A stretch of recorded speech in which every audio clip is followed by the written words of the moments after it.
Before leadership is seen on stages, it is shaped in silence. For over 2 decades, leadership was tested in factories, in boardrooms, and in moments where pressure defines character. This book was not written to impress. It was written to distill lived experience. On December 30th, 2025, the inner engine quietly entered the leadership world. The first dialogue began at the BITS Palani Global Alumni Meet, not as a celebration, but as a conversation. A conversation on identity, discipline, and the practice of inner leadership. Within weeks, it became a #1 new release in its category. Readers across geographies responded. Inner work found outer acknowledgement. A quiet message traveling across borders. From classrooms to global HR forums, the dialogue continued. A step toward more intentional leadership. The real milestone was this moment holding the first author copy. Because the first leadership audience is always at home. Across education, governance, and spiritual spaces, a shared reflection on inner leadership. This is not the success of a book. It is the beginning of a responsibility. Because leadership is not something we achieve, it is something we practice.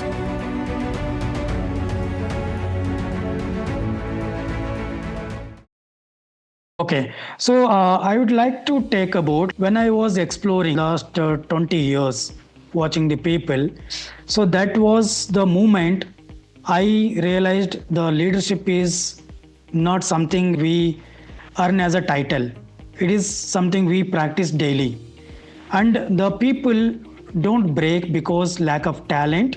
They break because of the clarity and their inner engine is empty. So that one converted into a book, and I wrote this book out of my experience and bringing a lot of tools, frameworks, and reflection questions. So I just wanted to share a small glimpse, a moment of this. I brought this book into live on 30th of December. And bringing all this together, what we see in the identity, clarity, purpose, discipline, and energy. So these are the frameworks of this inner engine. And this is came out from experiences, whatever I faced in my career. So let me share. So I'm not going to cover entire whatever I written in the book, but few topics from that book. So what are very the important things what I learned from my journey, spending in the shop floors, so in the factories, having mentored so many people. The inner engine of leadership. Why systems don't transform until leaders do. See, for example, we do everything. So we improve our systems, but results did not sustain. That's what I mean to say. When we believe there is the strong tools, systems, and we have a lot of digitalizations, we have a lot of tools. But when we are applying those things, but we have found not a consistent results, that means there is a problem with the person who is running that. It's not there's something wrong with the systems or tools. So we have to explore that person who is running that system. So what is that he has to be? So what qualities a person should have? So before you want to achieve some external success. As I told, I spent a time into the productionized environment. I wanted to take production environment, knowing this, the concept of Lean, Six Sigma, Kaizen 5S. These are typical, the systems, the Lean systems, the productivity improvement systems, what we apply in the factory shop floors. Though we are knowing all the great tools, still people will burn out, and there are the results, the gap in the results, and there is a gap in the cultures. If you want to lead the greater success, greater results outside, there should be inner system of a person should be clear. Let me tell one example. I was handling 2 shifts operations 15 years back. So I had two supervisors. One is handling one shift operations, other supervisor handling the second shift operations. When both are handling, so I was seeing next day morning when I was reviewing our results, the numbers, the KPIs, the basically like safety, the productivity, the targets. So in one shift it is missing, one shift it is quite. I was observing that the difference was when there is the person, the supervisor, is having clarity of he has to lead this team in a sense that you want to achieve this target. So this is linked to the organizations or companies, the growth. So then the clarity, what is role? So who am I? What am I doing? So I am leading a team. So when he is connecting with that essence, he is feeling that yes, he is leading with a responsibility. He is understanding his roles, and that role identity is converted, brought him a better clarity what he is supposed to do. He is aligned to purpose of the department or organization. Yes, what they are supposed to meet in this quarter or in this year. So that way, when he is clear about the clarity and purpose, and when he is doing a consistently about the performance of a team, guiding them, mentoring them to achieve a desired targets. Wherein other guy was lack of the clarity, he is having kind of a confusion in the setting up targets and assigning a roles to the workman in the line. So all these things, identity, clarity or purpose were missing. So that was leading to a poorer performance in the other shift. Though the environment, the tools, systems, everything is same, the person who is behind these systems is having a lack of his inner engine. So that's what brought me to explore more and more about strengthening our inner self. So operational excellence begins within. That means, so when we call the operational excellence, it is cleaning up. We want to align, we want to strengthen our inner system. So when I want to talk about inner system, it is what a person. It's not nothing to do with the titles, nothing to do with his position. So it is purely about a person's inner self. So I connected this one to the lean concept. So when I was handling in the lean systems, we call MUDA. This term is eliminating of the waste in the processes. So linking to a person, are we thought about eliminating a waste in a person, unnecessary thoughts, so overthinkings. So these things, whether we thought about making a lean within first. So we are all taught to go and just improve the situation. So when I started my career, it was we know the name of the tools. Yes, it's a Kaizen, it's a 5S. Or it's a 7 types of waste. So I know the tools and names. We start executing it. We start directly in the workplace, improving the condition of the machines that way. So we chase that. Somewhere here and there, again, we lack consistent results because we are not looked inside us. So that means we have to introspect within us. So how I can improve myself so that I'll be more productive, I can bring more energy into day-to-day activities. So some of hidden waste inside us is overthinking. So that we connected the waiting. In any process, waiting is a waste we call. It should be lean way. So overthinking, it doesn't give any productivity to the system or a person. It unnecessarily burns a person. And emotional reactions. So being a leader, he should be emotionally strong and he should deal with a emotionally balanced condition. So those and lack of clarity.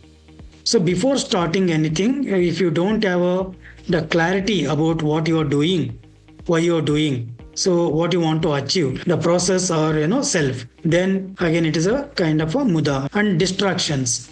There will be a lot of distraction. We start anything, the kind of a motivation, we go and start, yes, I want to do this, I want to do that. So we'll start one day or 2 days with a josh, but again some other distractions will come, your priorities will get changed, then you will stop this and you jump to other things.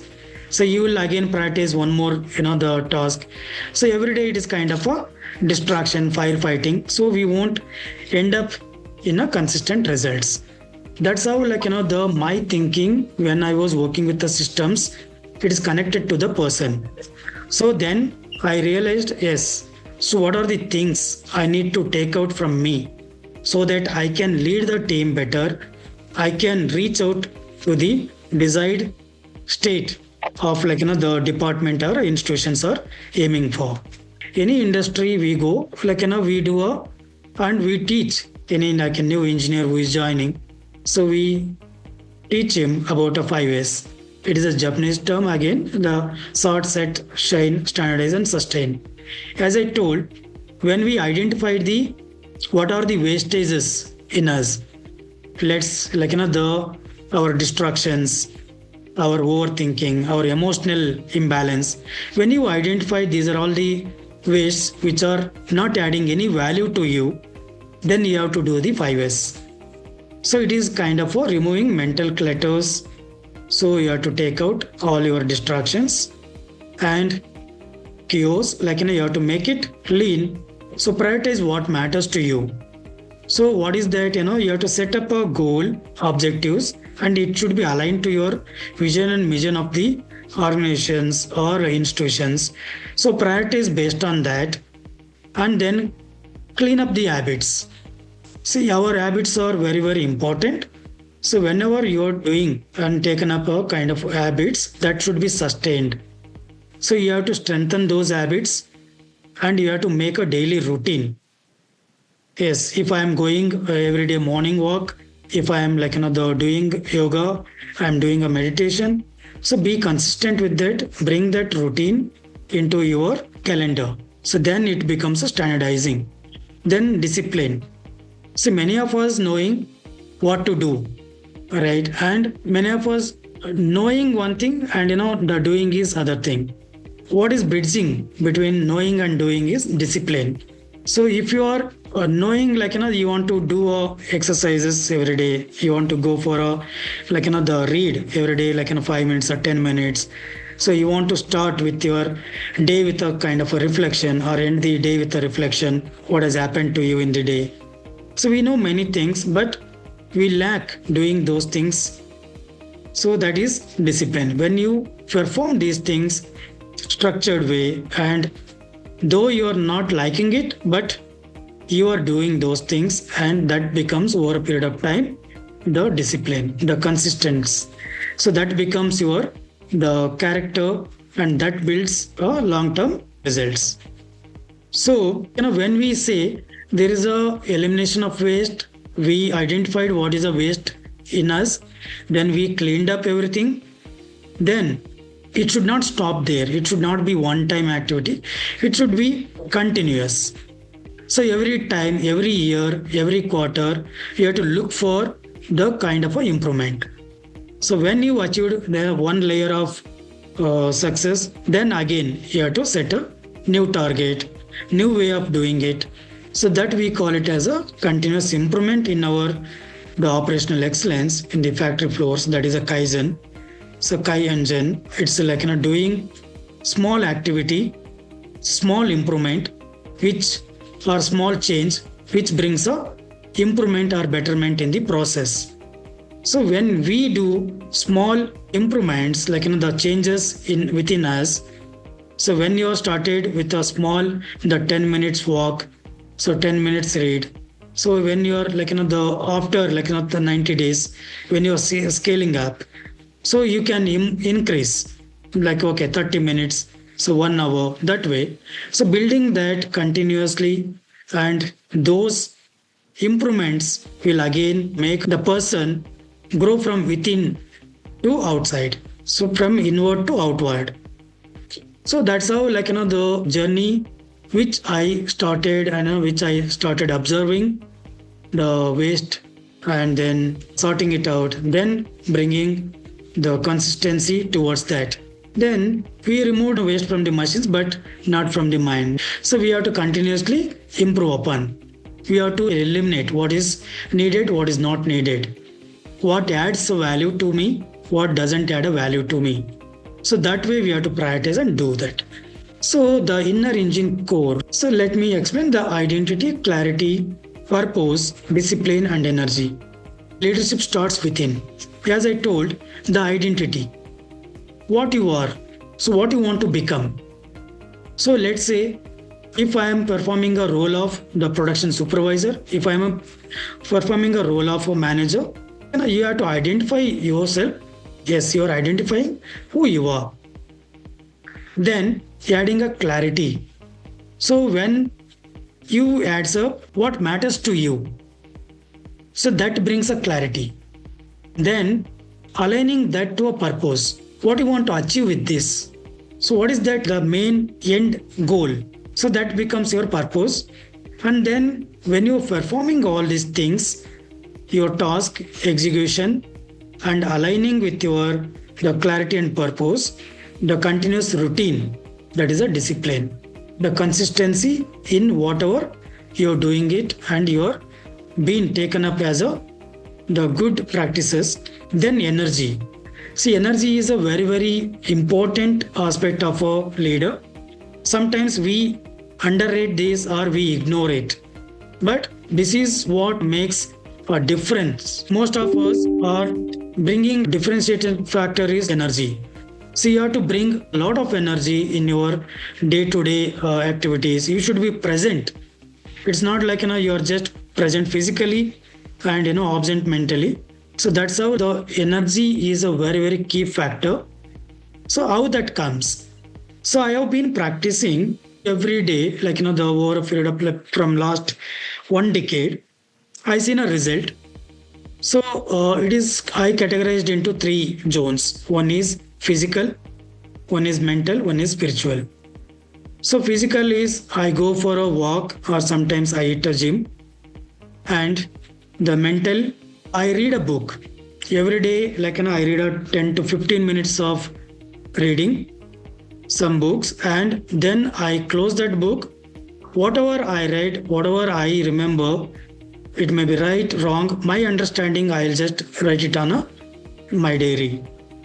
So then spiritual. So I go for a yoga, I practice the meditations. So this has become my secret of success. When I do these things from morning 5:30 to 7:30, when I finish all these things and I set my priorities for the day. So entire day for 12 hours, my energy is in a peak. So where that brings a lot of difference when you're walking in your floor or your institutions, it is that the leader, when he walks with the energy, walks with the confidence, that transforms to your team. Who are you becoming? So everything your identity drives your behavior. When you start questioning, so this defines your behavior, that becomes the first step towards strengthening your inner self. Then, as I said, the clearer mind makes a clearer decisions. So we have to be very clear what I'm going to achieve. Yes, in this shift, I want to achieve 200 numbers with so and so quality, so and so priority on the safety. So what are my KPIs? What are my goals? So what decisions today? Which things I have to prioritize today? When you are clear, so then your decisions will be crystal clear and you can lead your team. And when you bring a clarity, your team will also have a lot of energy to perform that. Again, a purpose. So purpose is the main thing. If it is drips, you are not connecting to your end results. So I told consistency in developing. So without the consistency, without discipline, there is no culture. The leader is a one who is a home for the culture. When the leader is disciplined, that shows up into your organizations, into your institutions, then that changes, that becomes your culture. Energy is leadership currency. So I told how I maintain my energy, and that is very, very important. Our inner capability is a inner an operational excellence is a one thing where we all have to focus on. So rather looking for tools, so what systems, rather focusing only on those things. So here I am bringing the person who is using all those tools should be strengthened within himself. And this is one of the important factor for any leader. He should be healthy, he should be sound, and he should have a energy. And that reflects into your day-to-day activities and into your team. So there are so many models in the book which I covered, and I was talking to people. But one thing just I want to bring here as a relevancy, the 3-floor model. So whenever we start our journey, see, I started my journey in the year 2004-2005. So that time I was just entering into a factory floors. So there is the only the guidance or what supervisor tells. So we'll be doing that and closing the day and coming back.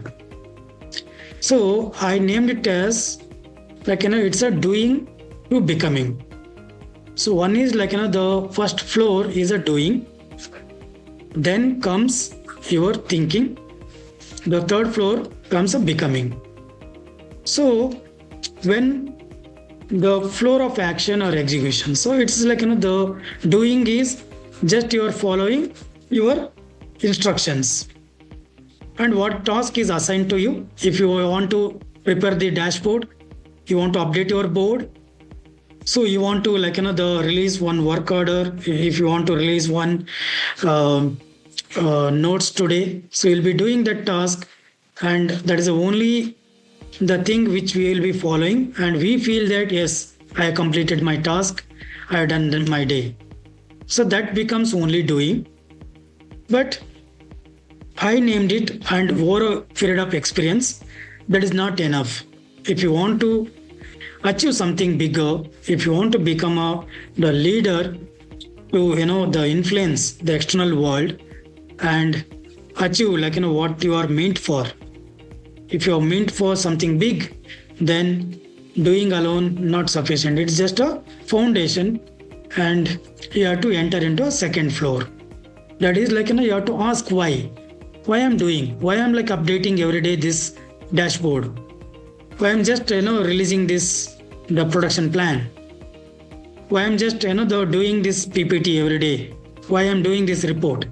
So when you start asking, then that connects to you. Yes, I am doing because it is linked to this.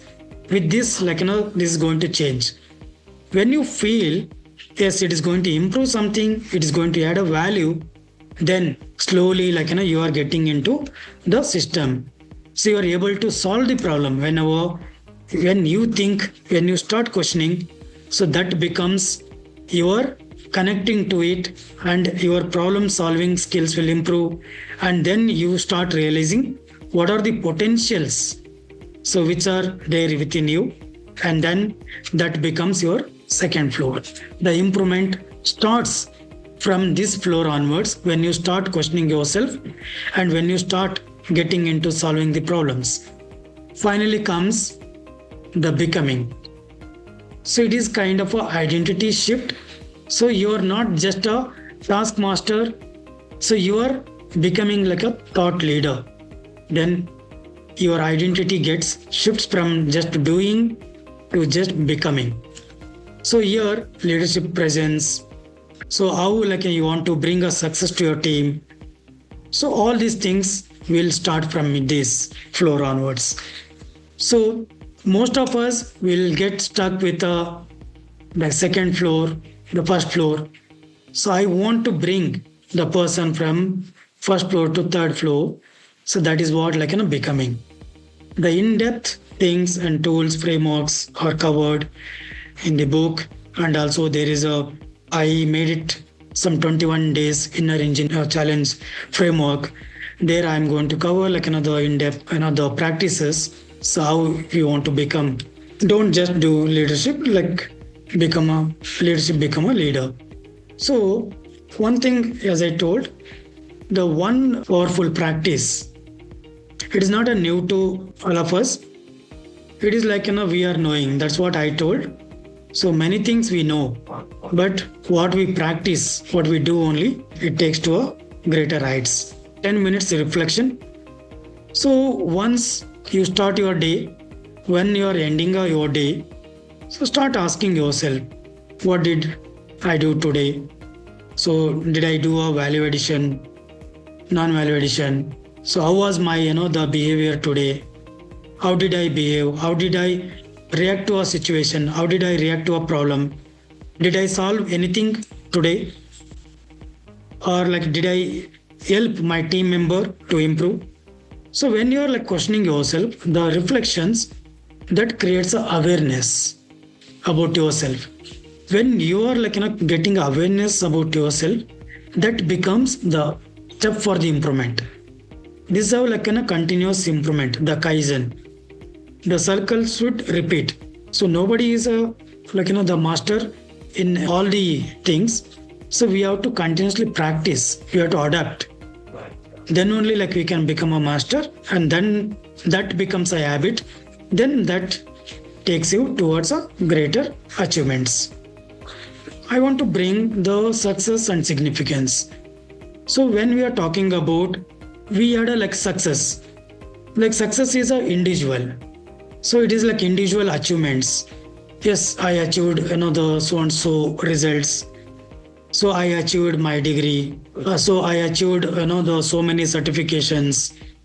I fulfilled like all the the targets set for me. And you're getting like the award for something. So these are like individual achievements is success. The significance is an impact. So what you are going to bring in the team, what you are going to bring to your surrounding by your actions. The leader is a one like who motivates or who inspires the team around us by our actions. Changes you are going to bring. So we can lead the team, we can manage the team. But what changes, what good things we are bringing within our team? That is a significance. So here, inner engine, when you strengthen yourself from within, then that becomes like you are slowly getting transferred from the success towards significance. So you are going to create an impact in the team. So for example, when we might have seen like same analogy, in the institutions or organizations. I was seen a leader who is very powerful. So there is no doubt like he was achieving everything. So whatever the target set for him, he was achieving everything. Like his numbers are good, like all the production targets or the whatever the KPIs given, he was fulfilling. But there is something when I walked into the team, and we have like kind of a skip level talks. When I was talking to his teams, there was something like I understand people are low with energy. People are not having the kind of a clarity what they supposed to be doing and what they supposed to achieve in a long run. And there was a lot of iteration. Okay, the people are leaving, the team is becoming newer, but results are coming. So then what I observed is something the leader who is only chasing for the external success. He want to achieve the numbers, okay, on time delivery, on time like the finish of the task. So meeting like 100 to 100. He was only chasing and not the guiding his team, not mentoring his team. So not bringing something new or energy into the team. So that was a thing which I understood, and then I had a dialogue with a supervisor or a manager. So what he is supposed to do? So he has to coach them. He has to bring a clarity in them, short-term, long-term objective of that department, and train them, give them like new opportunities. So when he is bringing, the leader is creating this kind of an environment, the knowledge, sharing the clarity, bringing a lot of energy, then that becomes an impact. Slowly, people started inspired, and they know, what for they are working, where they are going to reach over the period of 3 years, 5 years down the line. So then that started creating an impact. That's how connected my journey as a success to significance, and this inner engine moves behind that success. So the final truths. So operational excellence begins within. Yes, I believe, and I strongly believe, the operational excellence begins within. When you are bringing the changes within you, before you are leading any systems, bringing changes externally in your team, you should be having a right clarity, the purpose, and your identity. Then, when you are cleaning up your wastes, value added, non-value added, and doing the sorting out and continually improving, then that is where the leadership begins. And culture reflects the leader's inner system. Yes, the leader is the one who shows up, his actions slowly becomes a culture of that institution or the organization or your small department. You cannot give what you don't have inside, right? It's very true. You can't just pour from the empty cup, right? So you should have self-discipline, your clarity, your engine. Then only you can give it back to your team, lead your team towards the greater success to achieve the set results. So finally, whenever most of us the emotionally deals the things, there may be day to day, there may be some conflicts, there may be situations which pushes you to be rushing yourself, and it makes you stressful. So that time, so you have to take a pause before you are making any decision, before you are reacting to any person. Then you have a pause, take 10 seconds, the breathe in, breathe out. So that really worked for me. That's what I brought it here. So you have to take a pause, then reflect. So what was the conflict? Is it aligned towards the goal or objective of the company, or is it aligned only individuals' purposes? So that way, reflect upon that situation. Then it will give you a better the clarity, and you will able to make a good decisions, and then lead with a lot of clarity and purpose. So that's how the giving a pause and reflecting situation, then resetting yourself, and then take your decisions. The baseline here is, whenever I participated in my organizations or external things, we have to go and perform or implement that thing going back into our workplaces, and they get the results. But here, before reaching to that stage, I want to make a person the strengthen from himself. He has to look inwardly, he has to introspect himself and be a strong leader from within. Then you can able to lead everything else. Everything other external success will follow you. So I blended the learnings into the kind of tools, frameworks which can help any individual. It's not only towards the factory floors. It can be applied for any institutions or any common man who want to achieve something big in his life. So they can leverage this. I feel I made an attempt to share my experience and my journey in the factory floors and what is there in my book. Thank you, team. So the floor is yours now. So let's make it interactive, or let's look for how we can leverage and how we can collaborate. Yeah. We can hello Pompayya, we can also have a Q&A session. So, okay. Satish is asking, individual wellness also plays a major role in. Yeah, individual wellness. Yes, yes. See, definitely, as I brought the wellness or keeping as a leader, energetic. That's how I brought the wellness is very very key factor. It is like something we tend to ignore. So we really not talk about any in the boardrooms or whenever we are interacting with our team. But individual wellness, maintaining your the physical and mentally and spiritually strong is a key for any leader to lead his team. So you have to be very strong with your habits. So definitely it is a one of the key factor. So you have to follow your day-to-day habits. Yeah, for either anything like you go for a gym, you go for a walk, you go for a small stretch exercises. So you have to do the continuously. You have to keep yourself physically fit and mentally sound. So and then it creates a lot of energy. So I'm not read from someone here and there, but I practiced all these things.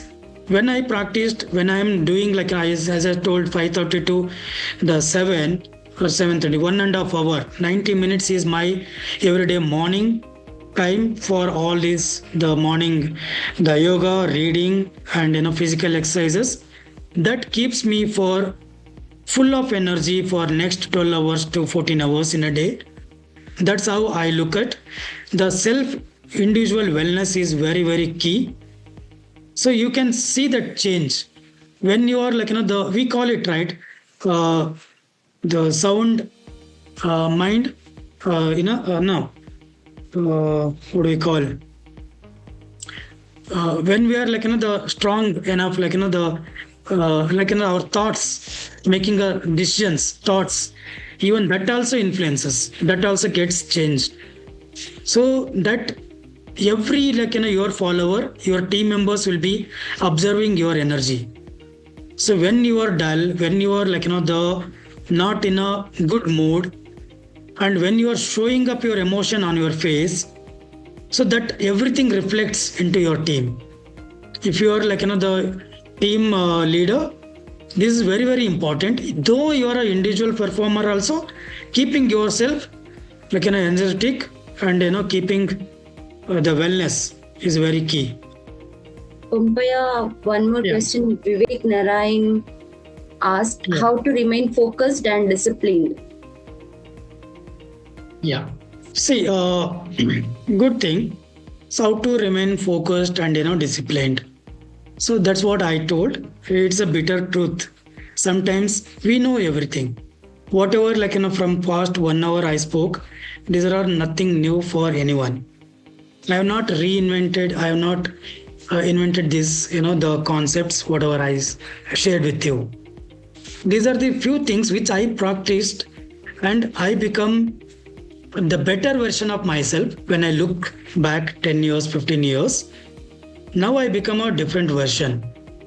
So by practicing this. So when I said the aligning, so the clarity and your identity, and then the focus is something you are constantly when you know your purpose, when you want to achieve something in your life. Yes, I want to become the individual or I want to become a great entrepreneur with some kind of a targets.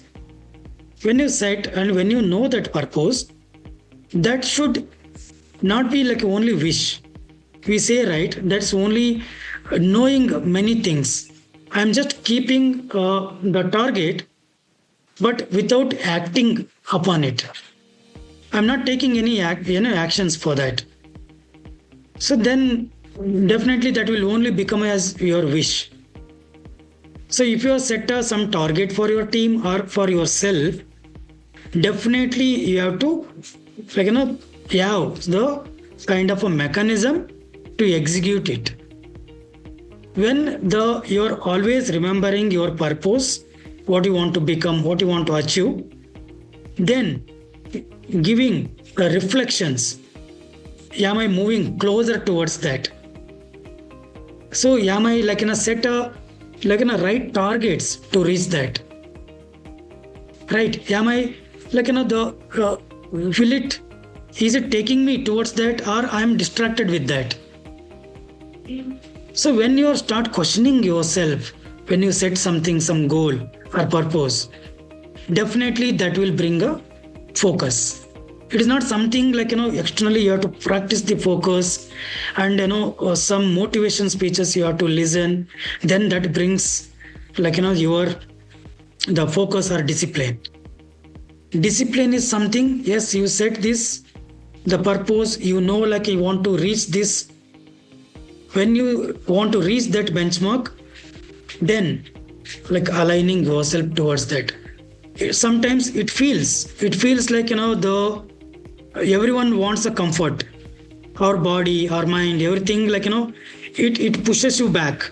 Everything likes comfort, but you're pushing yourself one step.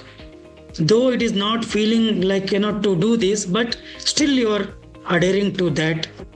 That's how discipline starts.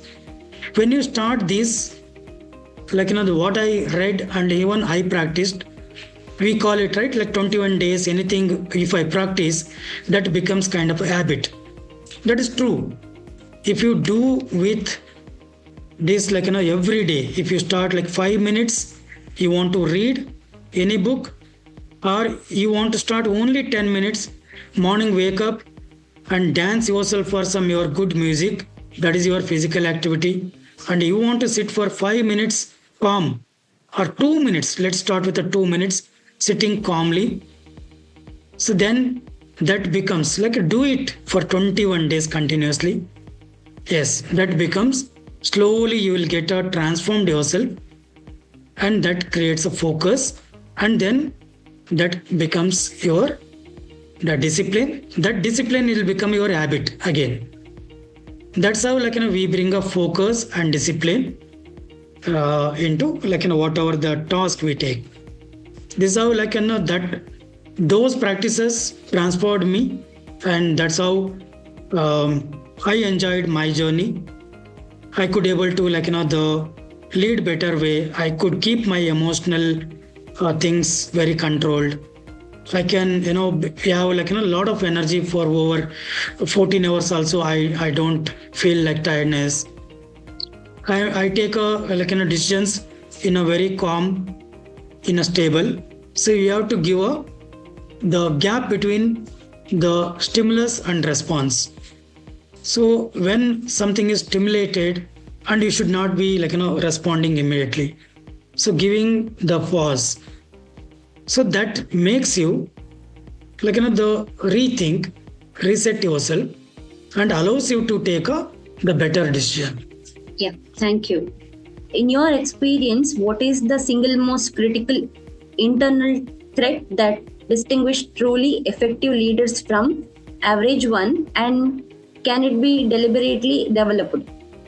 Okay, it's very interesting. So the one threat, see, as I said, we all start with the amateurs. Whenever we college passed out, and when we start our journey in the corporate world, or some people will start on their own. So anything when we start, we look to be amateur, we are a baby steps, they're taking into that journey. So most of the things we'll be just observing from other leaders, or sometimes we only follow the instructions. So we try to resemble to that leader, or we try to mock the leader or your manager. So that way.